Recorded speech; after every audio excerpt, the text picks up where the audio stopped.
Welcome to She Sells Radio. My guest today is literally one of the top voices in the world today for women in sales, and is someone that I have a ton of respect and admiration for.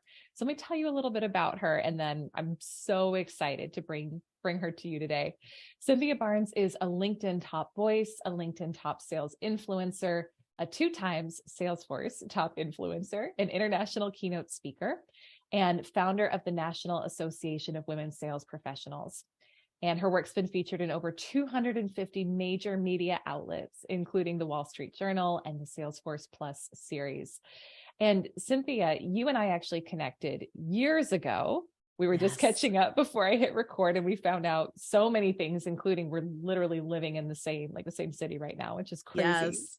But I remember when we last connected, it was kind of, in my world, it was right after I had exited a company where I had a 2-year non-compete and couldn't really build a brand in the sales space, but my heart just still so wanted to be involved with women in sales. And I think it was like you had already launched NAWSP, but it was years ago. So it was in a different process, and we got connected, and I was able to get plugged in and help you a bit with the Atlanta chapter. And I was just so impressed and excited by what you were building. And I just remember even then, like, there was so much enthusiasm around National Association of Women Sales Professionals, and you were doing something so different.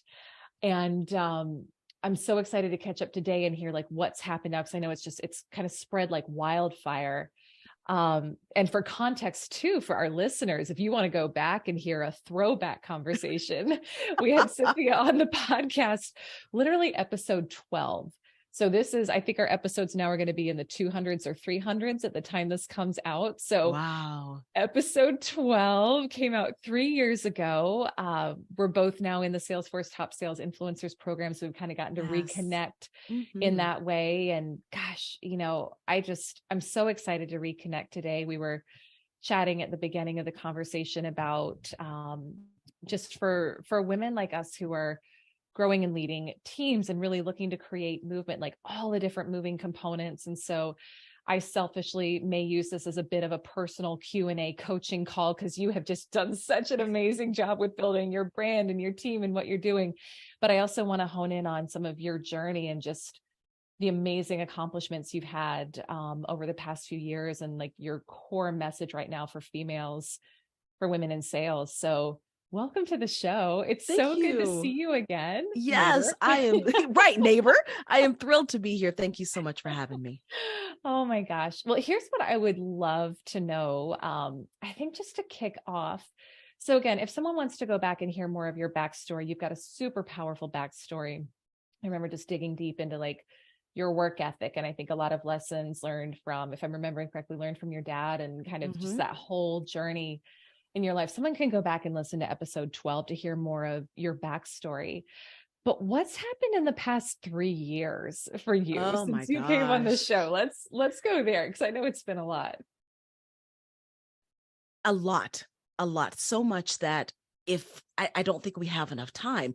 If I had to say the aha moments, Oprah's aha moments that were pivotal, that changed the trajectory of where I am now, they would have to be 2 things. Number one, November 11th of 2021, I had heart surgery.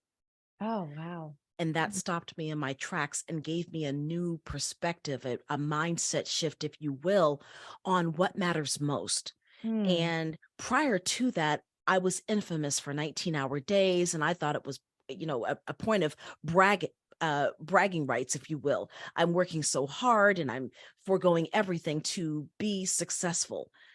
And then that happened. And I thought, why am I working so hard? And there's the old cliches, if you don't have health, you don't have wealth, and nothing matters if you don't have your health. And I put all of that just kind of like on the back burner, like just, whatever. That incident, and although it wasn't serious, it's a heart surgery, just so it's kind of serious. But it made me stop and think, if I keep going at the pace I'm going, will I be able to enjoy the fruits of my labor? Wow. And that got me thinking about, Cynthia, what's the difference between where you want to be and what you're currently doing? What do you have to change? Mm. And I started digging deep, and I said, I rest all the time, but I'm not recovering. Hmm. And I started talking and digging into the difference between rest and recovery. And it's phenomenal. And I realized I wasn't recovering. I was getting sleep, but was it quality sleep? Was I unplugging or just saying I was off work? Yeah. Mm.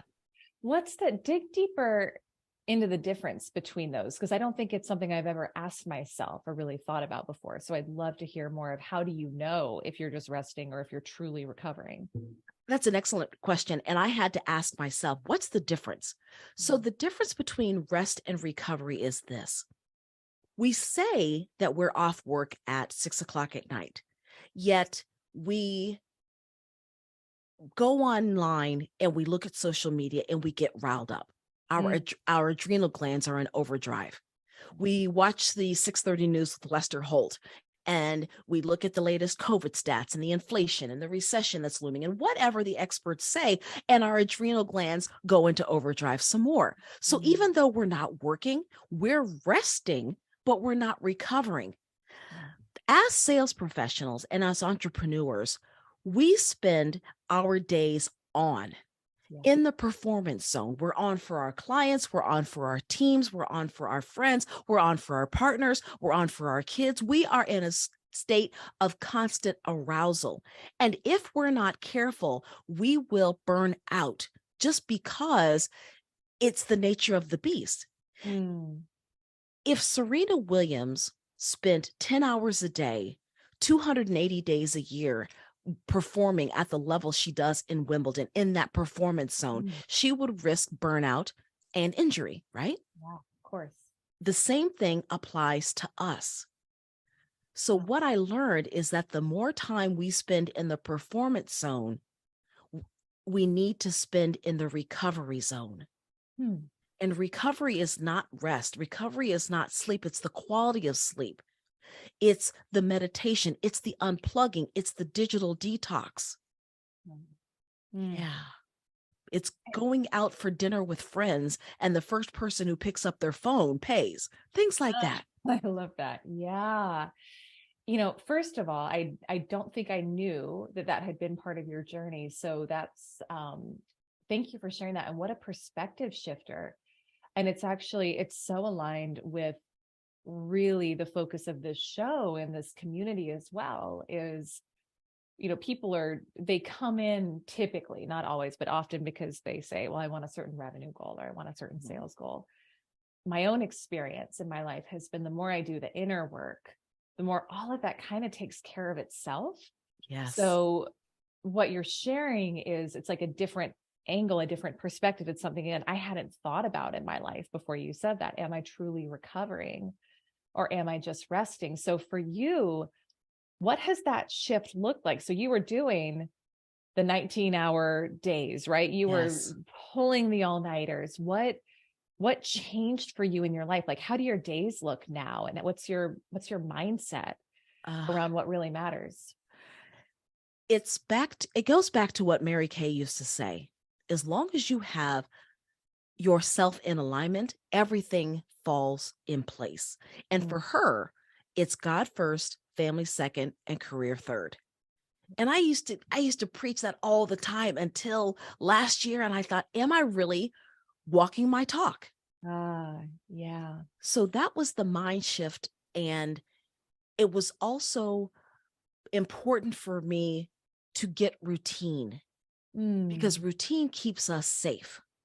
Mm. So Mm. there's a consistent bedtime, a consistent wake time, consistent workout time. I make sure that I spend at least 45 minutes a day outside.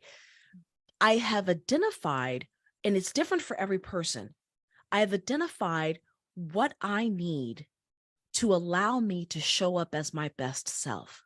Mm. For some people, and this is super helpful, you can take a weekly calendar broken down in 15-minute chunks. So Sunday through Saturday, and you block out your time of what you're going to be doing. So I put work hours, revenue generating hours. I highlight those chunks in green.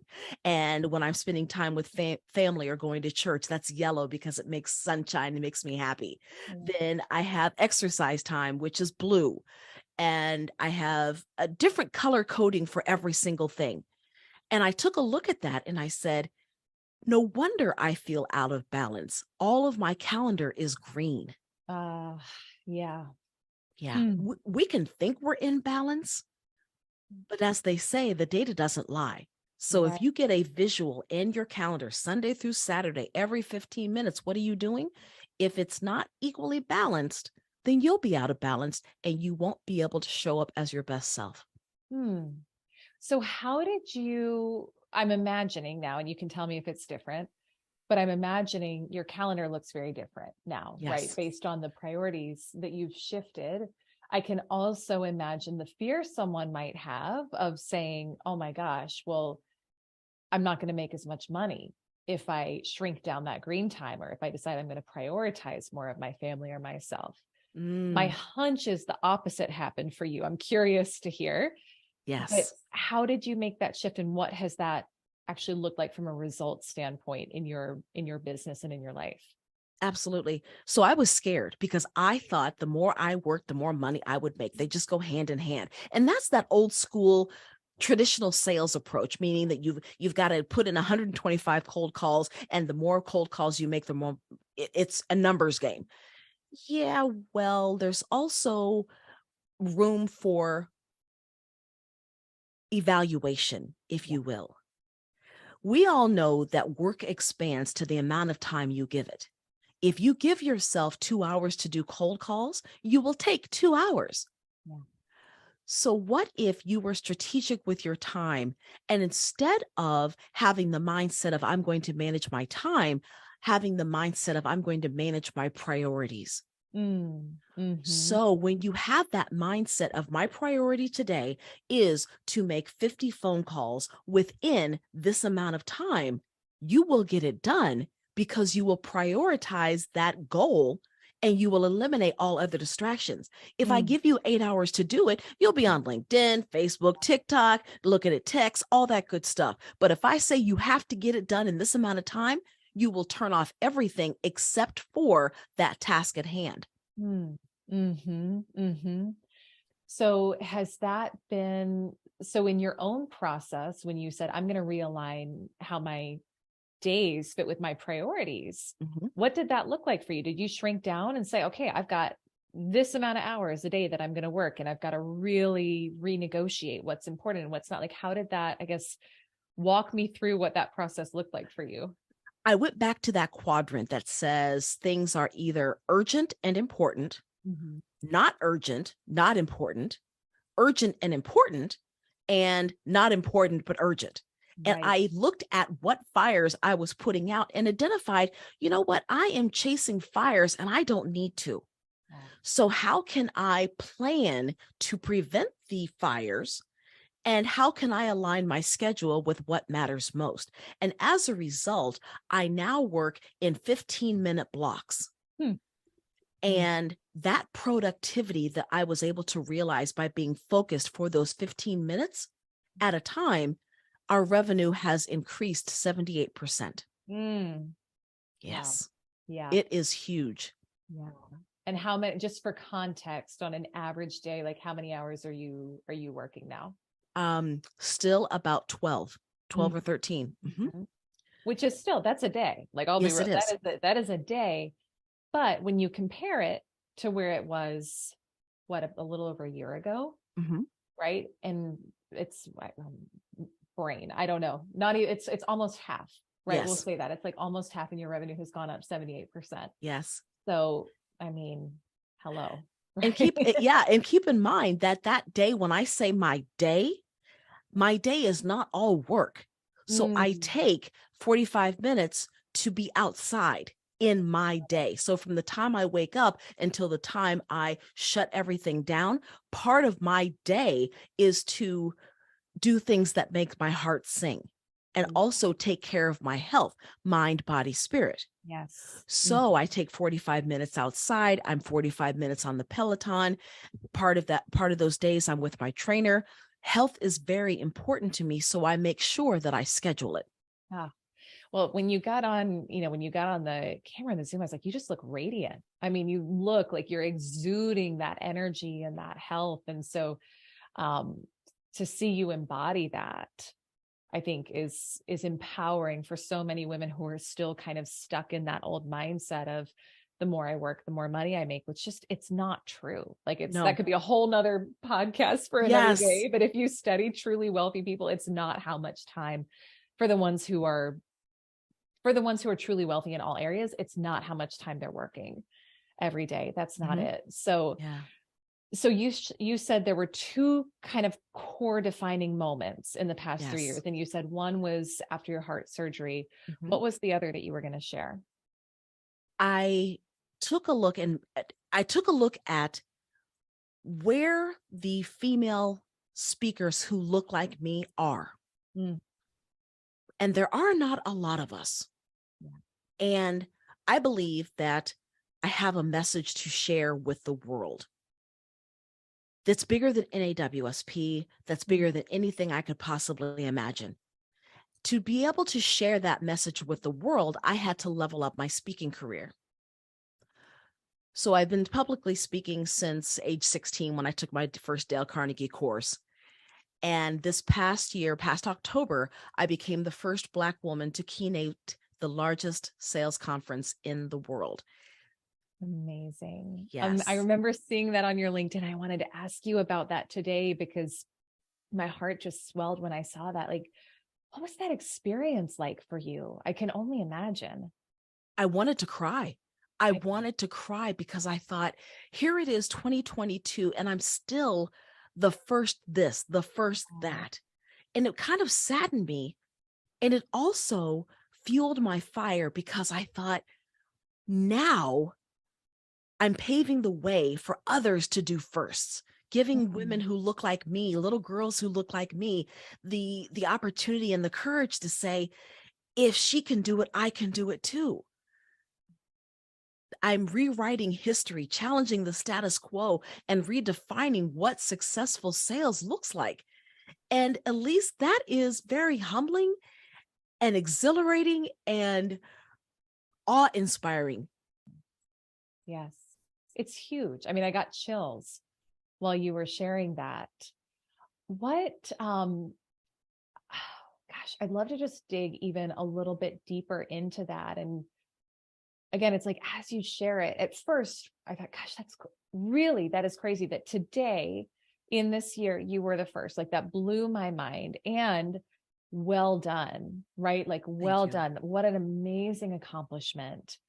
I know you talk a lot about using fear as fuel. And I know along the journey for you, as with every woman, we all have our own different kind of circumstances and scenarios, but I can only also imagine along the journey and along the way to now being able to say, I've been the first Black woman to keynote this national sales conference. There were a lot of fear moments. Oh my gosh. Yeah. So speak, maybe if you can pull out, like, what has been one of the scariest moments for you along the journey? And then how did you transmute that into fuel to propel you forward? I'm going to let you in on a little secret. I am scared every single day of my life. How so? Back in 2016, when I started NAWSP, I was riddled with all the fear of, can you do this? All the imposter syndrome, all the self-doubt that you could ever imagine. And I said, well, nothing beats a failure but a try. And so I sat down and I closed my eyes and I said, this is moment by moment how I want my life to be. This is the rug that I want to put my toes on when I get out of bed in the morning.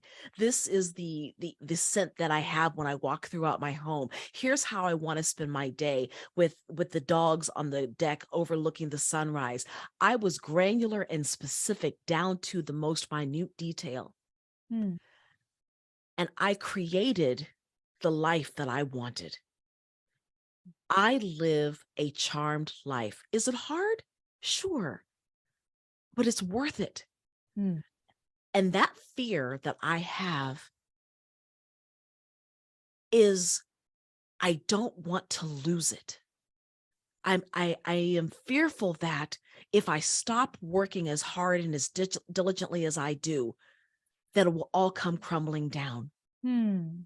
Mm-hmm. And it's false evidence appearing real. I mean, the likelihood of that happening is so minute and so remote. But that fear, because I've been homeless, because I've been penniless and broke, so broke I couldn't even pay attention, that's a real fear for me.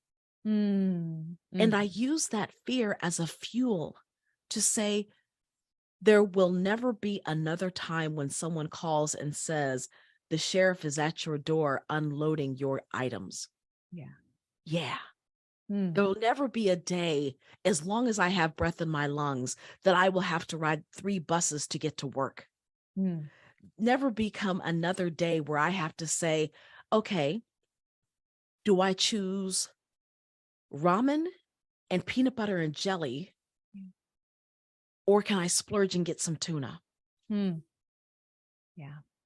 Yeah. So it's unfortunate that I had to go through those things, but it's also a blessing that I did, because now I am fearful in a good sense. I use that fuel to that fear to fuel me to keep going, to keep striving, so that others don't have to go through what I went through. Mm. Wow. Thank you for sharing that. Um, it's incredible to me when I meet just amazing women like you and people like we even had I don't know if you know Glenn Lundy at all, Breakfast with Champions. No, not yet. He was, yeah, great. He's built a great brand in the sales space. Obviously, it's not the women in sales space, but that was part of his backstory too. Being homeless, and, suicidal was part of his journey too. And it's just, I've had a number of very accomplished, very successful leaders on this show with big brands where it's like that was part of this, that was a core defining moment of their story.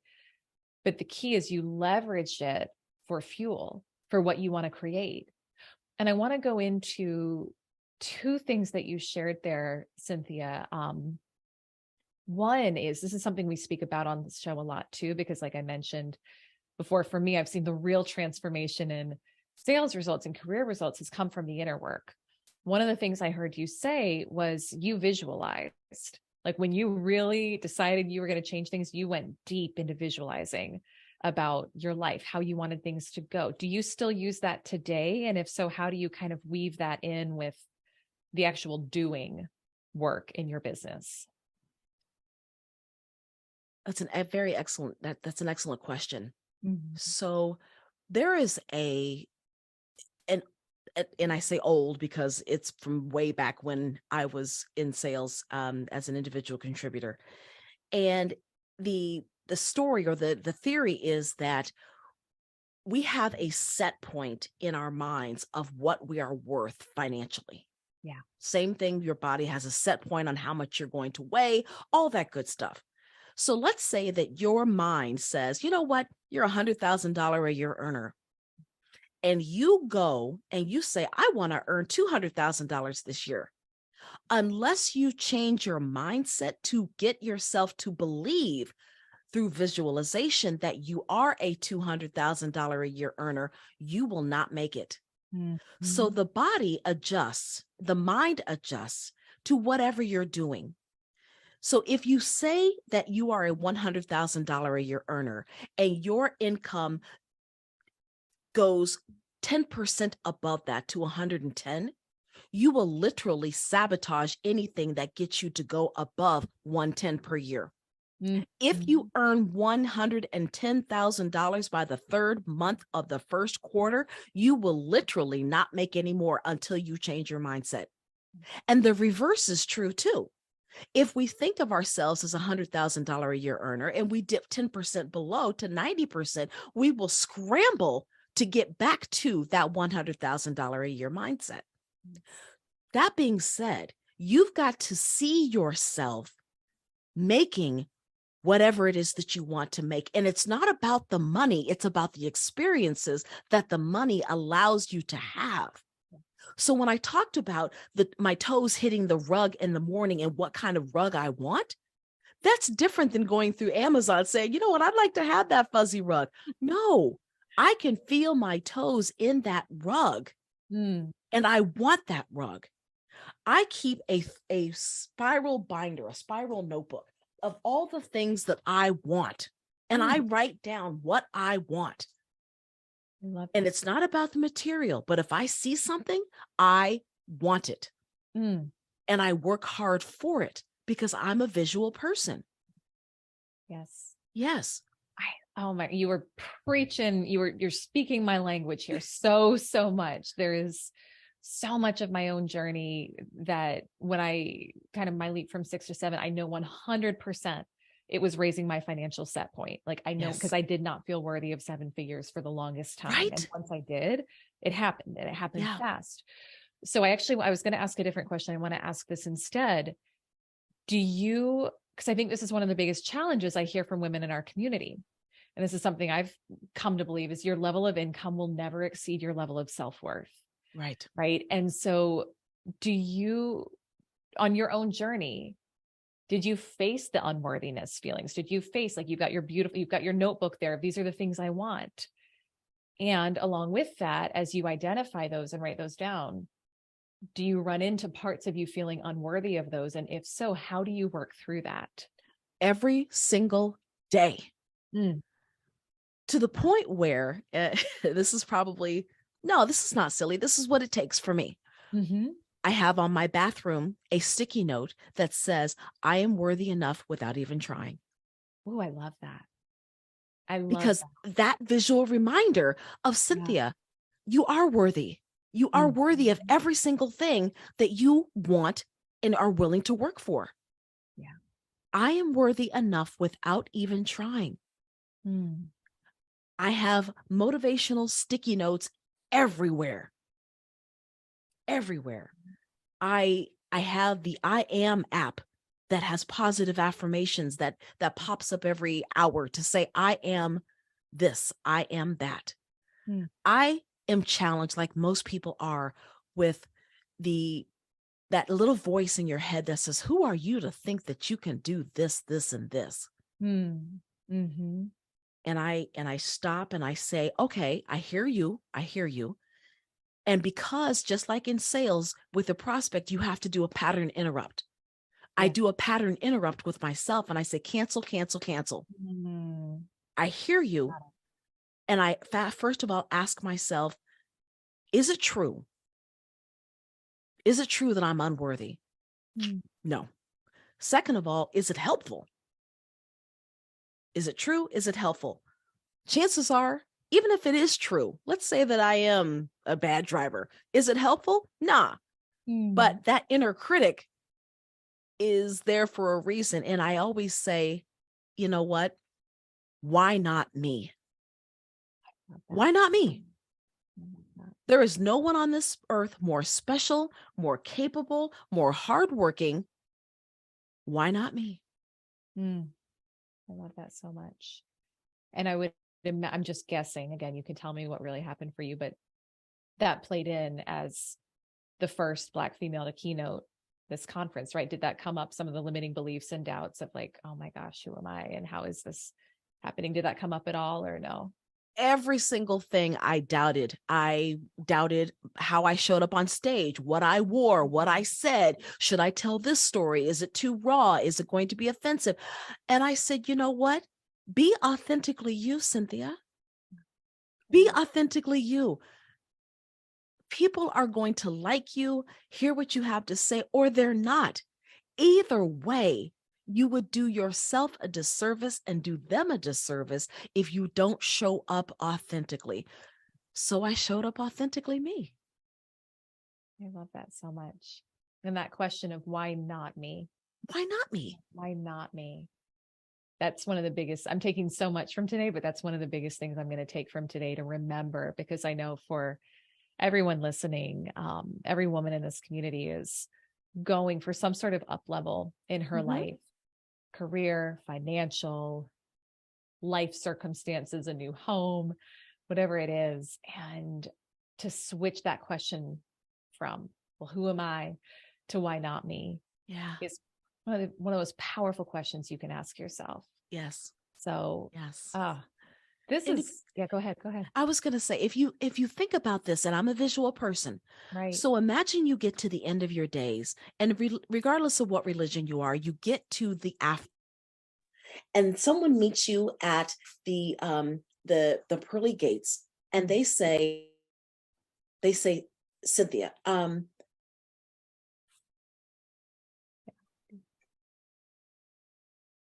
yes, okay. So imagine you get to the end of days, regardless of what religion or spirituality you are, and there's someone to meet you. And for me, it's the gates of heaven, because that's my faith. So St. Peter's there, and he says, Cynthia, you've done really well with your life. You've helped a lot of people. You've been a trailblazer. And I say, you know what? Thank you. And I pat myself on the back. And he says, would you like to see what the heavens had planned for you? And he pulls back this huge, heavy velvet curtain, and I see all the things that I was either too scared or unwilling to try. But had I just had enough gumption, if I had just said yes to an opportunity, these were all the things that I could have had. So for your listeners, I want them to imagine themselves getting to their last days and saying, I didn't leave it all out on the field. I am leaving this earth with unmet dreams, unmet aspirations. We don't regret the things that we do. We regret the things we don't do. So why not say yes? What's the worst that could happen? Say yes. Wow. That got me emotional at the end there, because I started thinking about in my own life, like having that experience and what that could look like. This was beautiful. This was so good to, I mean, not just catch up, but just hear your wisdom and about your journey. And I just want to say thank you for facing the fear, for taking the risks, for paving the way,